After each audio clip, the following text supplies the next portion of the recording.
Alhamdulillahi rabbil alamin wassalatu wassalamu ala rasulillahi sallallahu alayhi wasallama. Amatenda amajjuvu ga Allah subhanahu wa ta'ala, tumwebaza Allah atusobosezza omulundi omulala ne tukomawo ne programu yaffe ey'okwanukula ebibuuzo ebeerawo ku lunaku olw'omukaaga ne Sheikh Abbas Zubairi Senkuba. Nzizaako okusabira emirembe egibeere Nabbi Muhammad sallallahu alayhi wasallama.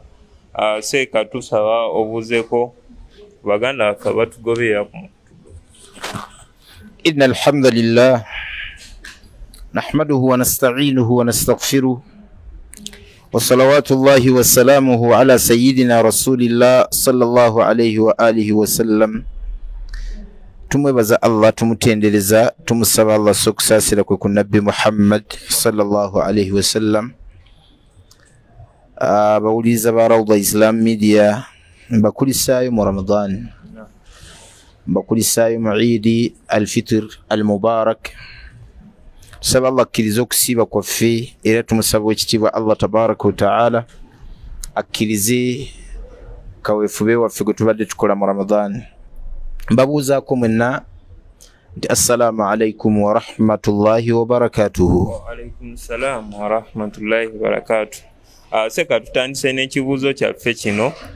Musiraamu agamba nti omuntu bw'afa mu nsi yaffe wano bagamba kitalo nnyo, ebigambo bingi ebikozesebwa, mitawaana nnyo. Agamba biramula bitya ebigambo ebyo?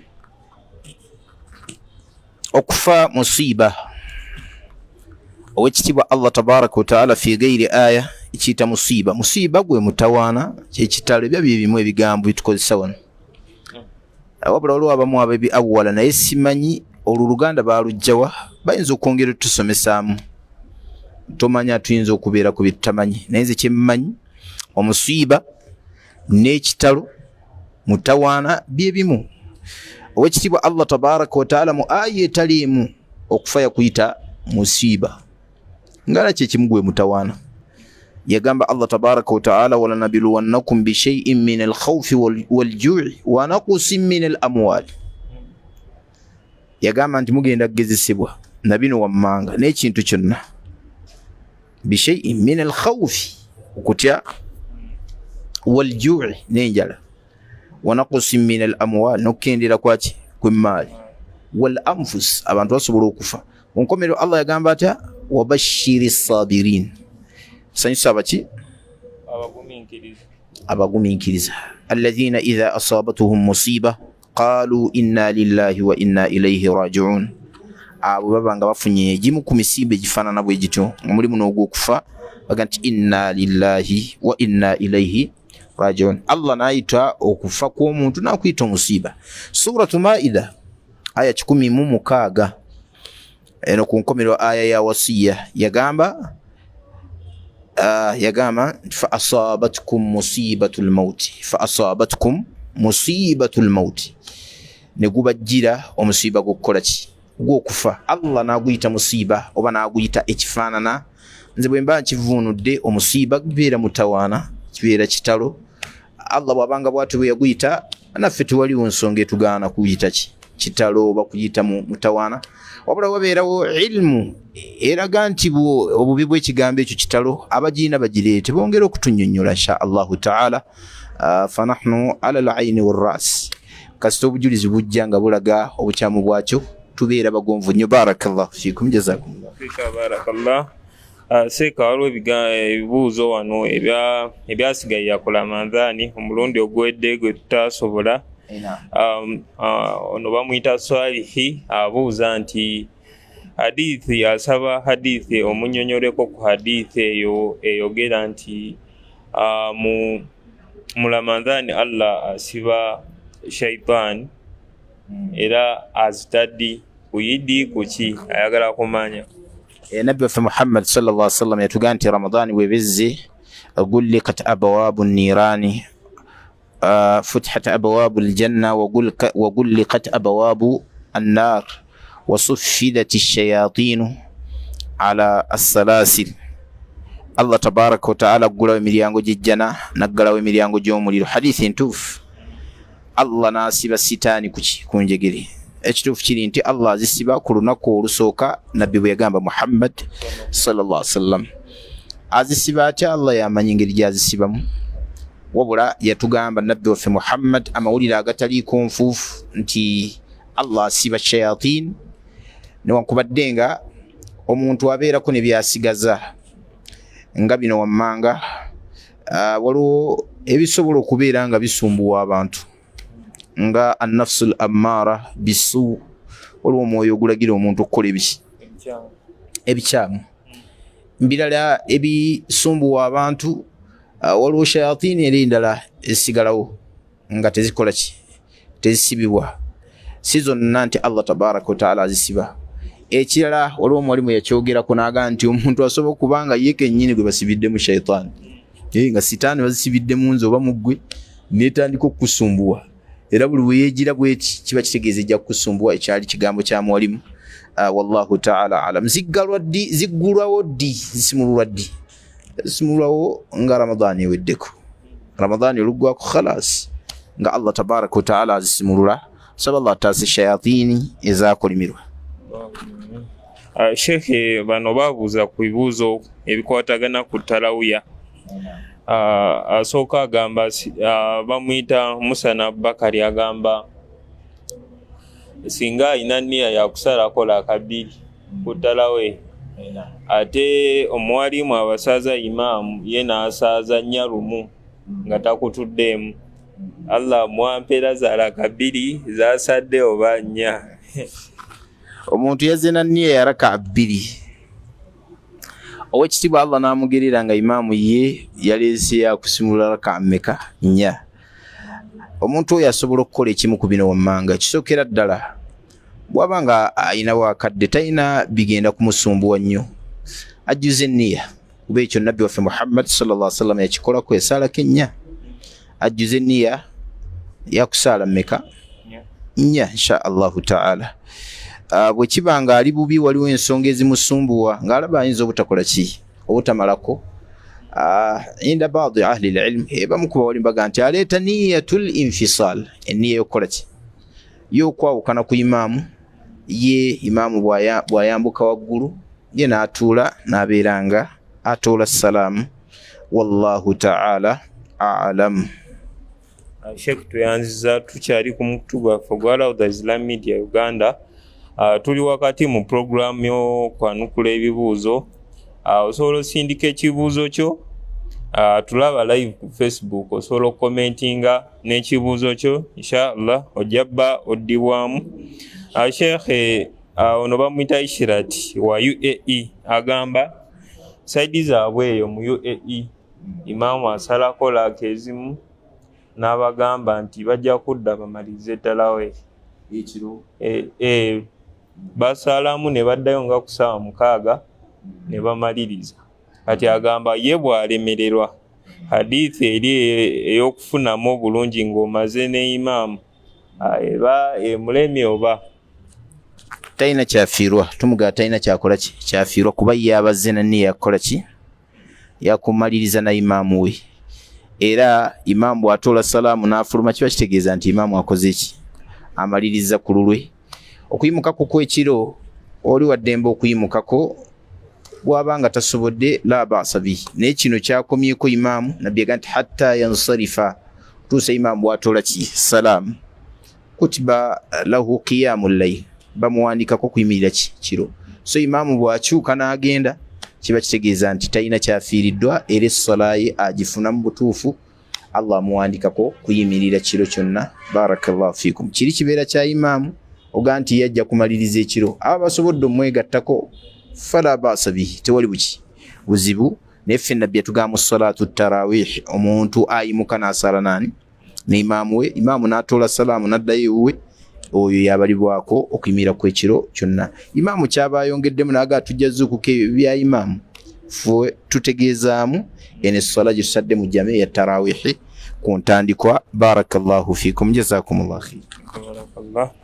Sheikh, ono mulala abuuza agamba nti mu swala zino empanvu duwa ki akkirizibwa okusabiramu edduwa, like nga basaala n'alowoolezaamu tiwaliwo edduwa yasobola osomeramu mu ezo esswala ezaalako empanvu nga taraweehe tahajjudi. teri sola etakkirizibwa kusabirwa mu dduwa kasibiirako sujud Sheikh agamba siwali wonna wonna mu kiseera kyonna si sujudu yokka.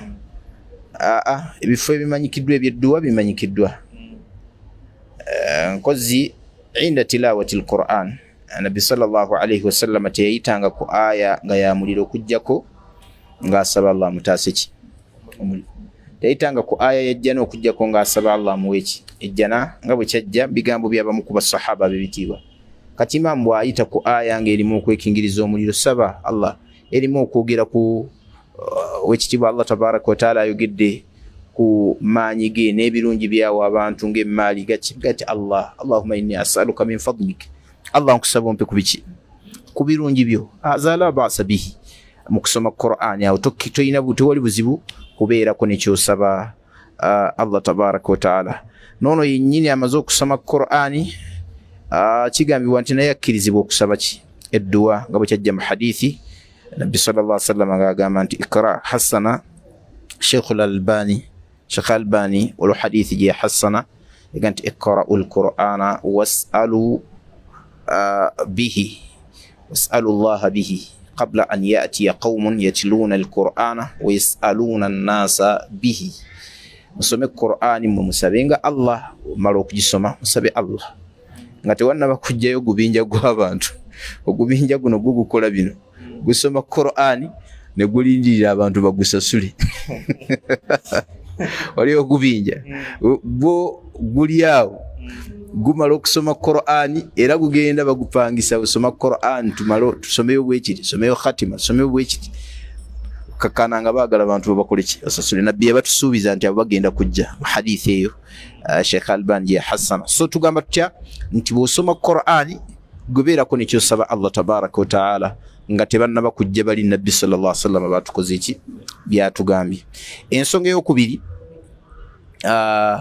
ku muganda waffe ono asoma ali mugundi byebiyungo nga bino ebya okumavivi ku mavivi. Nabbi sallallahu alaihi wasallam teyatubuulirawo ko duwa yonna, naye abamu ku bawuli baga nti omuntu asobola okusabirawo naye Nabbi teyatubuulirawo nti sabirawo edduwa. Hadithi egamba ala wa in nuhitu an aqra al-Qur'ana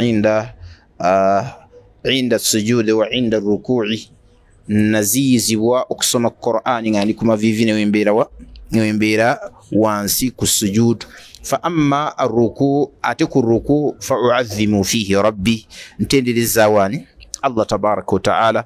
Wa amma sujud ate wansi nga nvunnami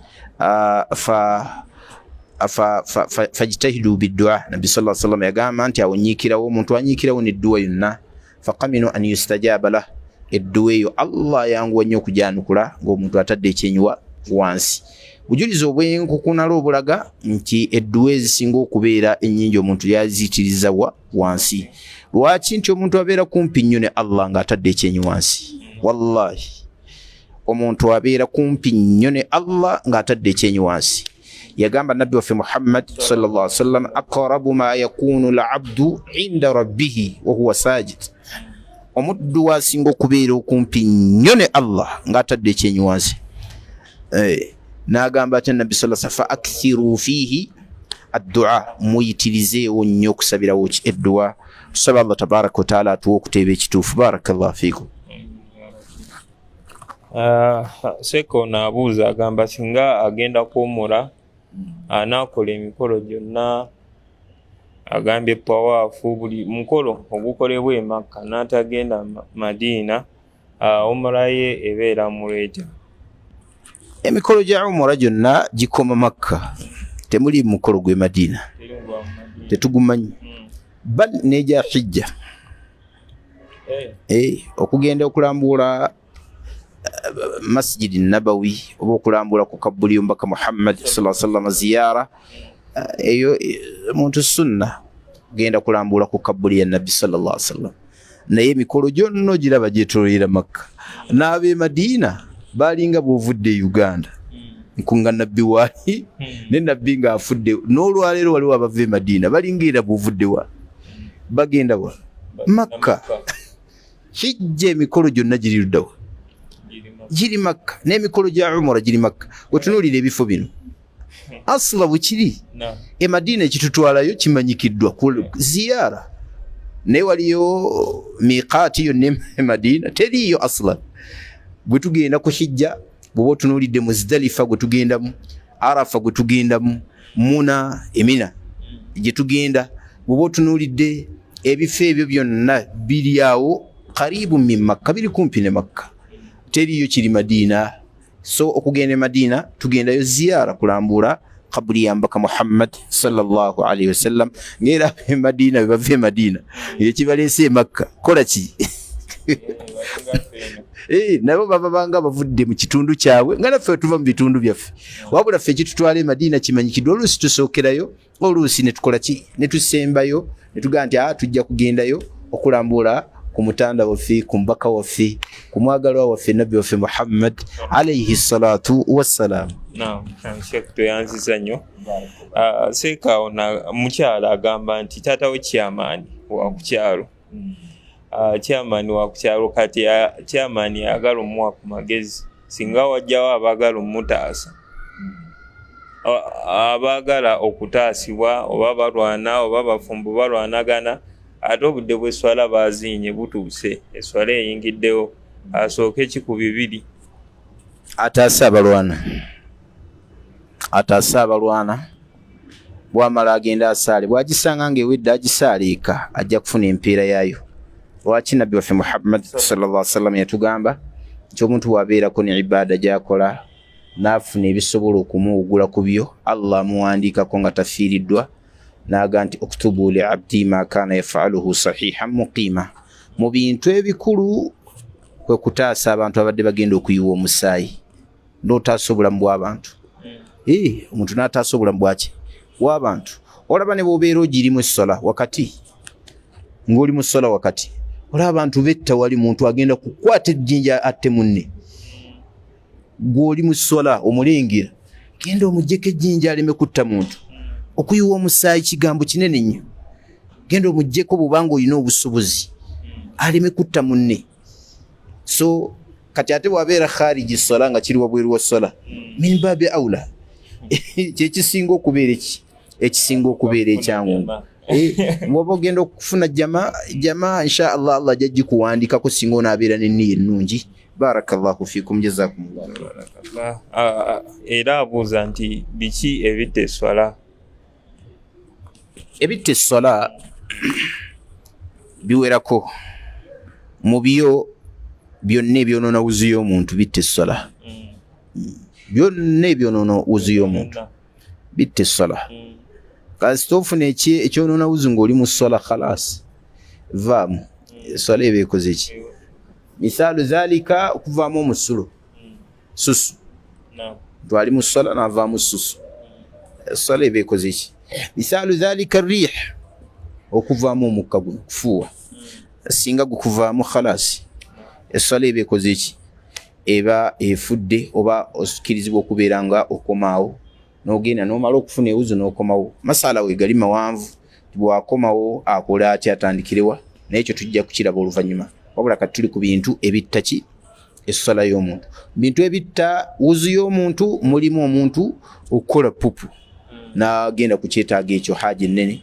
ekyo nakyo kisobola okutta esswala y'omuntu mu bitta esswala abawalimu bye baayogerako ebirala abaga nti n'okukwata ku bwereere omuntu abeera mu sswala ne yeetakulukkakana ng'akutte ku bwereere esswala newankubadde nga mulimu khilaafu baina ahli al-ilm naye nga kitta ki esswala hadha huwa alladhi tarajjaha indi ekyo kye nalaba nga kyekisinga okubeera ekituufu nti omuntu wakwata ku bwereere bwe olwa hadithi eyajja mu bitta esswala mulimu omuntu okubanga asekedde mu sswala okuseka okw'okubwatuka so si okw'okumwenya okuseka abawalimu bakkaanya nti omuntu tabeera mu sswala n'aseka kubwatuka la tuseka kuseka kuno kwa kumwenya nga waliwo ensonga ezzeewo nga omuntu bamusomedde aya y'ejjana boogedde ku by'omujjana inna lilmuttaqina mafaza hadaika wa a'naba wa kawa'iba atraba wa ka'san ndiha mitirizamu awo ku bakyala bagenda ofuna mu jjana saizi yemu beere lya tutu kitegedde genda omulanga amwenyamu awo kitegedde kakati we tumugamba nti alhamdulillah okumwenya okwo kwamwenyeza tekulina kikukosa ku ssola bali asobola n'okufunamu empeera olw'okubeera ng'alina byasuubira Allah tabaraka wa ta'ala byeyamukola ki byeyamulaganyisa nabwe kityo okukaaba tekutta ssola naddala ng'omuntu akaaba imaani omuntu ng'akaaba imaani abasomye aya y'omuliro genda okulanga omusajja akaaba n'okwekaaba yakikkirizibwa weba biganya amaziga nga gavuddeyo kale weekaabye kyalabwako Abubakar Siddiq yagamba nti mayubukikum agamba Nabbi Muhammad sallallahu alaihi wasallam n'Abubakar kyekibakaabya nga bamwanukula ekibakaabya nga bamwanukula naga nti mumbuulire in wajadtu albuka abki ma'akuma bwe mba nfunye okukaaba tukaabe ffenna kuba okukaaba kuno omubaka wa Allah kigambo kinene naga fa illam ajidu albuka bwe mba sifunye kukaaba atabaaki mbeere nga nkola ki neekaabya kitegeeza ki kitegeeza nti omuntu mu byeddiini bwe wanga onnakweganya okujja kale teekawo embeera okole ki obeere nga onakuwala saba Allah tabaraka wa ta'ala abeere nga atukuumira ku mbeera y'obukkiriza ebbanga lyonna barakallahu fi seeka era ku nsonga y'eswala olina kyokoonyemu ku bitte wudhu omukyala agamba singa amala okunaaba n'afuna bulungi wudhu naye mu kwesiiga ebizigo n'agenda ne yeekoona ku bwereere wudhu yo eba eyonoonese oba omuntu singa akoona ku bwereere nga tewali hairi tewali lugoye nga luno wudhu eba eyonoonese agenda akole ki olwa hadithi y'omubaka Muhammad sallallahu alaihi wasallam yaga nti man massa dhakarahu man massa farujahu falyatawadda omuntu yenna akwata ku bwereere bwe addemu afune wuzu au kama qala alayhi salatu wassalam obanga bwe yagamba nabbi waffe Muhammad sallallahu alaihi wasallam kale omukyalo bw'abanga akonye ku bwereere ng'asiiga ebizigo kiba kitegeeza addemu afune wuzu huwa rajih indi waliwo hadithi eyajja nga nabbi waffe Muhammad sallallahu alaihi wasallam bambuuza ku bwereere obukwata nagati innama huwa bid'un mink obwereere kitundutundu kwani kuggwe naye qawlu yasembayo nabbi yagamba man massa dhakarahu akwata ku bwereere bwe falyatawadda afune wuzu wal ilmu inda Allah tegeezaamu al awratu al mughalladha obwereere obunene obuzito babuyita obuzito alqubul wa dubur tegeezaamu ebituli ebibiri ebifulumya obukyafu okukwata ku bwereere buno obuvaamu susu n'obwereere obuvaamu ki pupu omuntu alina okubeera nga addamu n'afuna kiwuzu wallahu ta'ala seka toyanziza nnyo seka awo naabuuziira ku nsonga y'eswala nti biki ebikukkirizisa okuva mu swala era n'agamba waliwo embeera w'osobola okuba nga olinga avudde mu swala naye ng'okyagirimu. Okusooka kwa byonna ensonga weeziri ezikkiriza omuntu okuva mu swala mu byo ebimukkiriza okuva mu swala n'agisalamu kwe kuyita kw'omukyala mu maaso agiveemu n'okuyita kw'endogoyi mu maaso ge agiveemu n'okuyita kwa embwa mu maaso ge naddala embwa enzirugavu agikole ki agiveemu. Baabuuza nabbi Muhammad sallallahu alaihi wasallam fama baalu al aswadu min al abyad ate kakati byawukanawo embwa enzirugavu n'enjeru byawukana n'emmyufu yagamba al kalbu al aswadu shaitan embwa enzirugavu ebeera ki shaitan ebeera shaitan wal iyadhu billah ebyo bikuyita mu maaso essala gikole ki giveemu. Hadithi yajja nga nabbi sallallahu alaihi wasallam agamba nti ebintu bisatu bikutulamu essala mu byo omukyala akuze kyala bwaba akuze essala agikole ki agive mu byo embwa mu byo endogoyi mu byo endogoyi essala agivemu. Abawalimba ffe balaba nti sawa kana salata arrajuli au salata almar'a arrajuli yali ezingako bonna wabeerenga mukyala munna muyise mu maaso ekiri mu sunna kuva mu ssala embwange muyise mu maaso kuba nabbi sallallahu alaihi wasallam teyabyawula ebeerenga ndogoye muyise mu maaso nga tewaliiwo sitira teyise eri mabega wa siti naye ng'eyise wano mu maaso go ne maaso ga sitira amateeka g'eddiini gagamba giveemu mu byo omuntu ebiyinza okumuleetera mu kuva mu ssala ebyonoona essala byonna byonoona essala nga wuzu kasita ofuna ebintu nga byonoona essala tukugamba nti essala gikole ki essala giveemu ebyonoona wuzu mbirala ebisobola okuveetera omuntu era okuva mu ssala ye muntu okubeera nga alabye nti omwana agenda kufuna ebimusumbuwa waliwo omwana alaba omusota gujja gwagala kuluma mwana nga mu ngeri yonna omwana tawona ajjewo omwana akwate omusota ogwo agukube oba omusota okujja nga gujja gyali agiveemu akwate naye abawali bagamba nti ku nsonga ey'omusota oba ekintu kyonna ekiyinza okutuusa ku mwana obulabe oba ekiyinza okutuusa ku basaaza obulabe bwe kibanga weekiri ekyo bw'abanga akubye tayogera musota gwe nojja n'otulumba mu ssala n'ayogera n'omusota ebifaanana bwe bityo nga tabyogedde wakomye wabajjukirawo wazimbira ku ssala ye bw'abanga agize mu bupya nakyo tekirina buzibu naye bw'abanga agenze n'agukuba negufa bulungi najja n'azimbira we yakomye essala ebeera ntuufu. Barakallahu fiikum jazakumullahu khair. Nabwe kiti ebifaanana bwe bityo obuugi omwana agenda kusika esseppiki yaki y'obuugi oba agenda mu muliro mu kyoto agenda ku masannyalaze gamukube sooka ogiveemu geno malutaasa omwana kubanga waliwo obulamu bw'omuntu okufa ate essala ekyayina ekifo ekiseera osobola okugisaalisawa yonna. Wallahu ta'ala alam era Allah akuwa empeera yayo. Nseka ono ajja tishamira sooka omulungamyemuko era ku nsonga eyo agambye bw'aba asaala omwana n'amulipa waggulu n'agwa wansi n'atandika okukaaba ennyo akola atya? Eswala agisazaamu oba asooka n'abudaabuda omwana n'akomawo yatandikidde? Sunna y'omubaka Muhammad sallallahu alaihi wasallam alfi'liya eyebikolwa ku baana abo si kumala geewunzika n'agweri. Nabbi sallallahu alaihi wasallam yatuyigiriza okusaasira abaana wajja n'akwerippako muweeyo akaseera bw'omuwaayo akaseera paka wootegeera nti kati akoze eki nti kati avuddeyo. Kyalabwako nga nabbi waffe Muhammad sallallahu alaihi wasallam yali akutamye wansi abatabani bazzukulu be Hassan ne Hussein bajja beerijjira kuno oli ajja n'atuula mu bulago n'akola ki? Nabbi sallallahu alaihi wasallam teyakutama lumu bagwerira. Ekyo tekiraga kusaasira. Ekiraga okusaasira kulindako.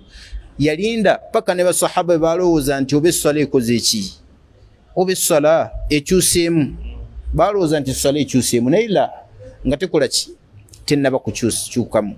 So tugamba tutya nti sunna yakulindamu lindamu paka omwana oleme mukosa kubanga era bw'anaavaawo ogenda kubeera nga omukoseza ate okukosa kw'onaamukosaamu akaabe ate bw'anaakaaba ayinza okukyankalanya mu ssalayo. So tugamba tutya mulinde muweemu obudde naye singa ekyo kibadde waakola atya mwana amusudde eri agwe mukwate musitule essaala naye mpolampola nga bw'omusitudde wano paka essala bwekola ki paka essala bweggwa. Wallahu ta'ala alam. Namuseka n'ekibuzo ekisembayo era nga kireetedde ku swala agamba singa atwala omulwadde mu ddwaliro ndowooza omulwadde ne bamuwa ekitanda kati mu kaseera ke babadde awo naye mu ddwaliro nga talina kifo kyasobola kusaaliramu akola atya?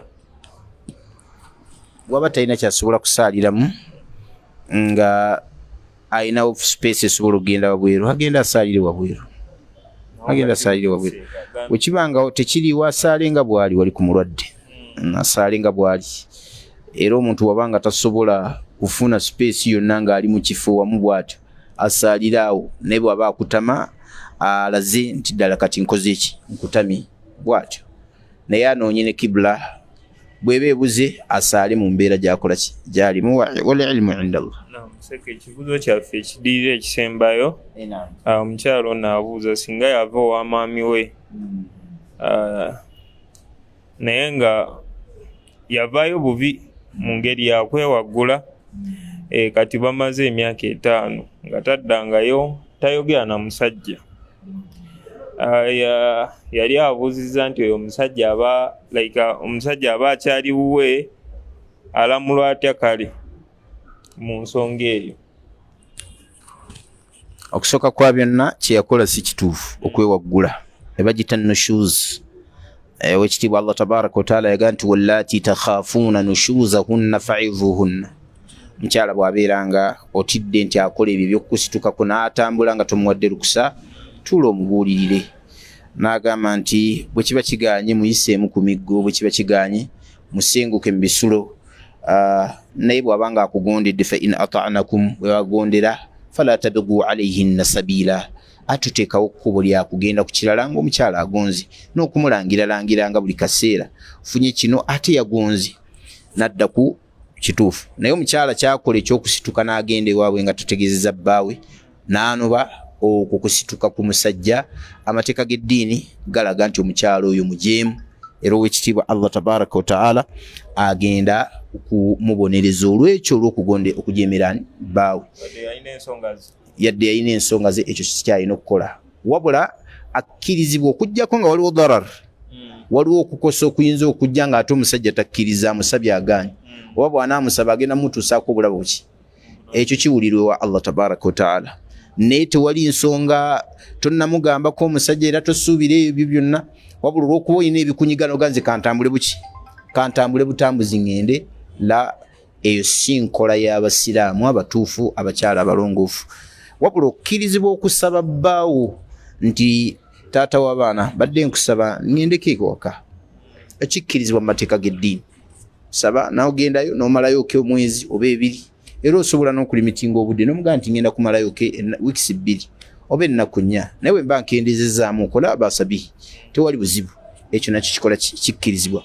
Akati omusajja ono abeera akyaliwe mu mateeka abeera wuwe, okujjako ng'akola ataddewo enteekateeka eraga nti amutadde, ne bwe tabeerawo nteekateeka yonna emutadde, ne bwe wayitawo emyaka emeka nga tamutanga shar'a, asigala nga yamuwa mu mateeka, oyo abeera nannyini mukyalo oyo. Wal ilmu inda Allah. Naam, seeka tusembezaayo ekibuuzo kino mulundi oguwedde, program gye twasembayo okuba nayo. Wasomesa nti waliwo hadithi eraga nti enkoko ekookolima ebeera bimalayika, tusabirewo edduwa. Omukyala agamba nti ewaabwe taata we waabwe yawuliranga enkoko ng'ekookolime ekiro baakiranga gisala. Seeka asaba mugamba ekyo kiramula kitya? Enkoko okukookolima kwayo ffenna nabbi yatuwa hukumu esembayo. Yagamba nti bwe muwuliranga siyaha ddiik, okukookolima kwaki kw'enkoko, fasalu llaha min fadli, muwanike emikono musabe Allah obulungi bwe. Naga fa innahu kad ra'a almalaika, ebeera byeki, aw kama qaala alayhi salatu wassalam, enkoko ebeera bimalayika. Amma ekyata atugamba nti tukeere tugisale, baakikola mbwe simanyi enkoko ebeera nsezi, simanyi biki, si bituufu. Byali ndowooza yaffe ng'Abaganda wano okuva edda n'edda nga tulina ebintu bye tugenda tuyisaawo, bye tugenda tulowooza, naye nga awhamu bantu bajja nga bazifuna, si bituufu. Tusaba Allah tutaasubibwabyo. Barakallahu fi. Barakallah. Naam, yebadde programu yaffe eya olwaleero nga bibadde ebibuuzo byaffe. Atawulidde ekibuuzo kyo ojja kiwulira omulundi okujja oba oliawo. Oyita ku namba ezo eza admin z'olaba ne mu WhatsApp, abatugobya ku WhatsApp n'osindika ekibuuzo kyo, seeka aba agenda kukyanukula. Seeka olina kyosembayo tugamba nga tetunnagulawo program. Nga tetunnagalawo programu. Okusooka kwa byonna twebaza abazadde baffe aba Mukono Islamic Secondary School, Mukono Islamic Institute mu Kigombya wali. Programu zigenda mu maaso, cadet classes tugenda kubeera nabo mu kisulo, mu holiday muno tubeere nga tugenda mu maaso n'okubasomesa. Tubakakasa nti insha Allah twatuuza abamaseeka, abayizi abathanawi, era nitufulumya abayizi bonna bayita bulungi nnyo. Twafuna first grade eziwerako, ne tufuna second grade eziwerako ne tufuna ne third grade. Tetwasuula muyizi n'atya n'omu ku bawalimu baffe abaatudde omulundi oguwedde, era tugenda kukola hafula yaffe mu ttaamu yaffe eneddako insha Allah. Date tujja kuba nga tuziyisa ku rawudha yaffe kuno mpola mpola, era omukolo rawudha ejja gufulumya butereevu insha Allahu taala.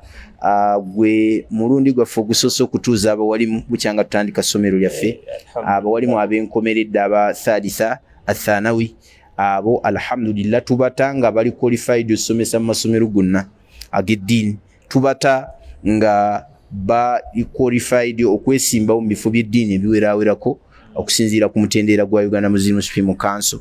Akati tugamba nti omukolo ogwo tugenda gutandikako, era bagutandika dda abawalimu baffe ogguluka ebigenda okukolebwamu byonna. Abagenyi abakulu batandika n'okuboogereza abagenda okubeerawo ku mukolo ogwo insha Allahu taala.